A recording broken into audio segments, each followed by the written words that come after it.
हम लोग metro rail बनाने वाले हैं। अकबर साहब, इसमें हम पक्का प्लानिंग किए। अब बेफिक्र रहो, आने वाले चुनाव से पहले चंद्रायन गुट्टा में मेट्रो में आके आपसे वोट मांगूंगा। मैं वादा कर रहा हूं। अब पिछले दोस्त को 10 साल देके ना, ये दोस्त को 4 साल समय दो। आपके चंद्रायन गुट्टा में मैं खड़े रहकर मेट्रो स्टेशन में आपको वोट मांगेंगे कि भाई इस बार चंद्रायन गुट्टा में कांग्रेस, ओबीसी को आपको ज्यादा प्यार है। ओबीसी के बारे में पिछले बार मैं फिशरमैन कम्युनिटी को टिकट दिया, मुद्राज कम्युनिटी को चंद्रायन गुट्टा से। मैं मेरे दोस्त से गुजारिश करूंगा, वो गरीब बेचारे को चंद्रायन गुट्टा से जिताने के लिए भी मैं आपसे गुजारिश करूंगा। तो इसीलिए मेरे टिकट से चुनाव लड़े तो मैं भरू। भाई मैं अभी वादा कर रहा हूं चेयरमैन साहब, स्पीकर सर, आपके सामने अगर कोडंगल से मेरा कांग्रेस के बी फॉर्म लिए तो अकबर साहब को जिताने की जिम्मेदारी मेरी है। मैं जिम्मेदारी लेता हूं। साहब का मेरा दोस्त मेरा बी फॉर्म, मेरा पार्टी के बी फॉर्म ले लिए तो पूरा मेरा ही जिम्मेदार। आने का भी जरूरी नहीं है। नॉमिनेशन के ऊपर उनके दस्तखत ले जाके मैं नॉमिनेशन फाइल करवा देके मैं चुनाव भी नहीं लड़ूंगा। उनका चीफ इलेक्शन एजेंट बनकर मैं कोडंगल में उनको जिता के लेकर आके वहां बिठाऊंगा। वहां पर नहीं, इधर बिठाऊंगा। इधर हमारे भाई को हम डिप्टी सीएम बना लेके यहाँ पर बिठा के अच्छा जो बजट सैंक्शन है उन्हीं से बजट सैंक्शन करवा देंगे। हमको कोई एतराज नहीं है। इसीलिए ये जो गौलीगुड़ा से फलकनामा से चंद्रायन गुट्टा तक 2675 करोड़ से मेट्रो बनने वाले।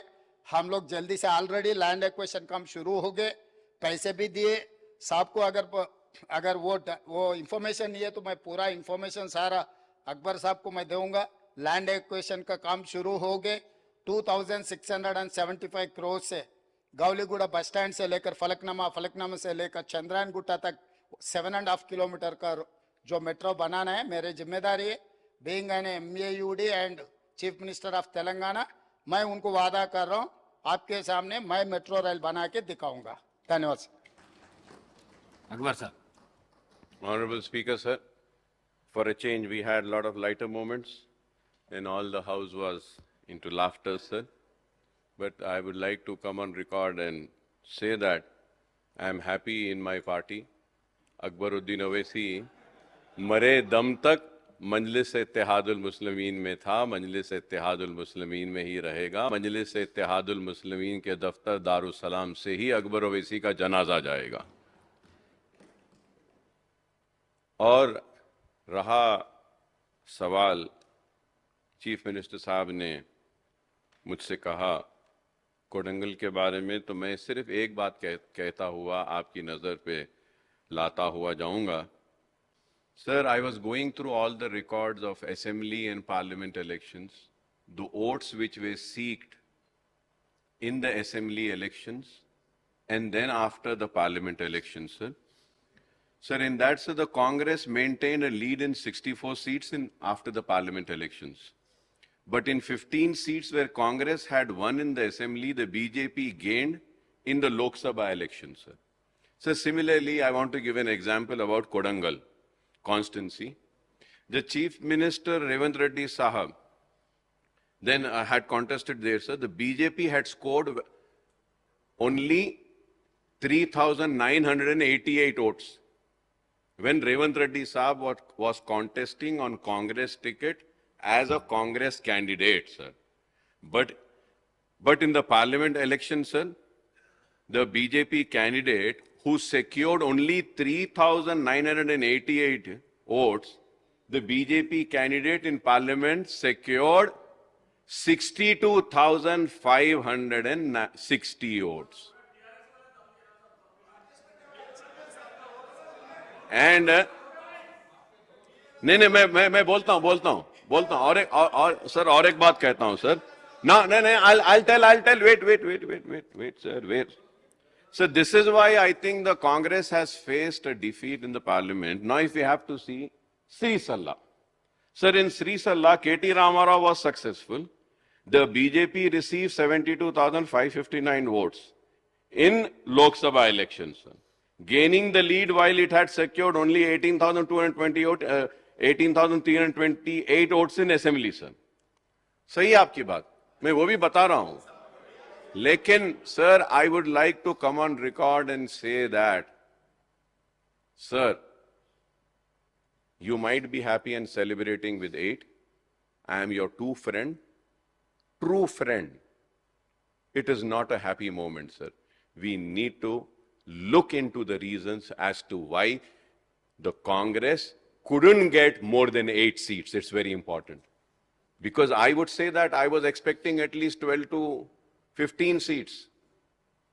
तो हमको ये देखना है कि हम कहां कमजोर हुए, क्यों कमजोर हुए. That is very important. That is why I am saying I don't want to come to Kodangal, sir. हम लोग मेट्रो रेल बनाने वाले हैं अकबर साहब, इसमें हम पक्का प्लानिंग किए. अब बेफिक्र रहो, आने वाले चुनाव से पहले चंद्रायन गुट्टा में मेट्रो में आके आपसे वोट मांगूंगा. मैं वादा कर रहा हूं. अब पिछले दोस्त को 10 साल देके ना, ये दोस्त को 4 साल समय दो. आपके चंद्रायन गुट्टा में मैं खड़े रहकर मेट्रो स्टेशन में आपको वोट मांगेंगे कि भाई इस बार चंद्रायन गुट्टा में कांग्रेस, ओबीसी को आपको ज्यादा प्यार है. ओबीसी के बारे में पिछले बार मैं फिशरमैन कम्युनिटी को टिकट दिया, मुद्राज कम्युनिटी को चंद्रायन गुट्टा से. मैं मेरे दोस्त से गुजारिश करूंगा, वो गरीब बेचारे को चंद्रायन गुट्टा से जिताने के लिए भी मैं आपसे गुजारिश करूंगा. तो इसीलिए मेरे टिकट से चुनाव लड़े तो मैं भरू. भाई मैं अभी वादा कर रहा हूं चेयरमैन साहब, स्पीकर सर, आपके सामने, अगर कोडंगल से मेरा कांग्रेस के बी फॉर्म लिए तो अकबर साहब को जिताने की जिम्मेदारी मेरी है. मैं जिम्मेदारी लेता हूं. साहब का मेरा दोस्त मेरा बी फॉर्म, मेरा पार्टी के बी फॉर्म ले लिए तो पूरा मेरा ही जिम्मेदार. आने का भी जरूरी नहीं है. नॉमिनेशन के ऊपर उनके दस्तखत ले जाके मैं नॉमिनेशन फाइल करवा देके मैं चुनाव भी नहीं लड़ूंगा. उनका चीफ इलेक्शन एजेंट बनकर मैं कोडंगल में उनको जिता के लेकर आके वहां बिठाऊंगा. वहां पर नहीं, इधर बिठाऊंगा.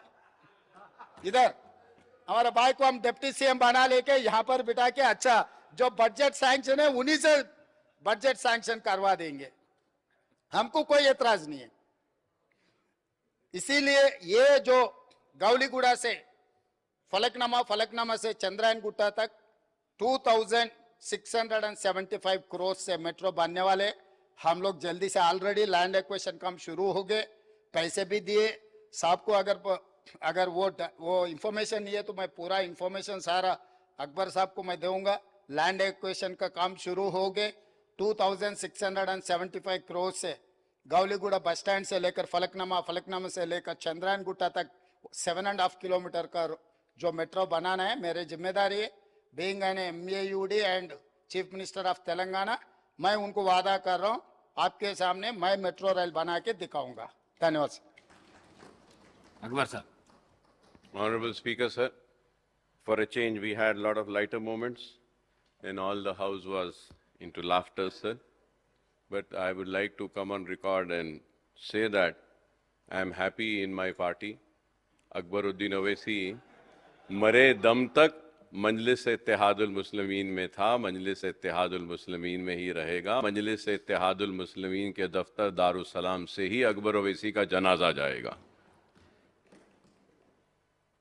और रहा सवाल, चीफ मिनिस्टर साहब ने मुझसे कहा कोडंगल के बारे में, तो मैं सिर्फ एक बात कहता हुआ आपकी नज़र पे लाता हुआ जाऊंगा. Sir, I was going through all the records of assembly and parliament elections, the votes which were seeked in the assembly elections and then after the parliament elections, sir.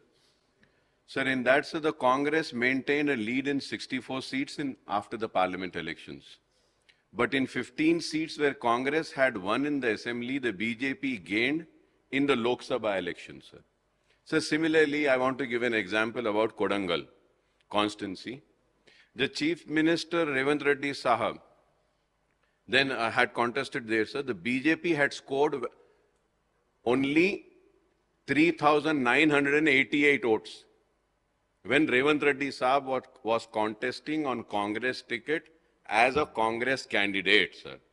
But in the parliament election, sir, the BJP candidate who secured only 3,988 votes, the BJP candidate in parliament secured 62,560 votes. And नहीं मैं बोलता हूं और sir और एक बात कहता हूं सर ना नहीं I'll tell wait sir wait. So this is why I think the Congress has faced a defeat in the parliament. Now if we have to see Sri Salla. Sir, in Sri Salla, KT Ramarao was successful. The BJP received 72,559 votes in Lok Sabha elections, sir, gaining the lead while it had secured only 18,328 votes in assembly, sir. सही है आपकी बात, मैं वो भी बता रहा हूं. लेकिन sir, I would like to come on record and say that, sir, you might be happy and celebrating with 8. I am your true friend. It is not a happy moment, sir. We need to look into the reasons as to why the Congress couldn't get more than 8 seats. It's very important. Because I would say that I was expecting at least 12 to 15 seats. तो हमको ये देखना है कि हम कहां कमजोर हुए, क्यों कमजोर हुए. That is very important. That is why I am saying I don't want to come to Kodangal, sir.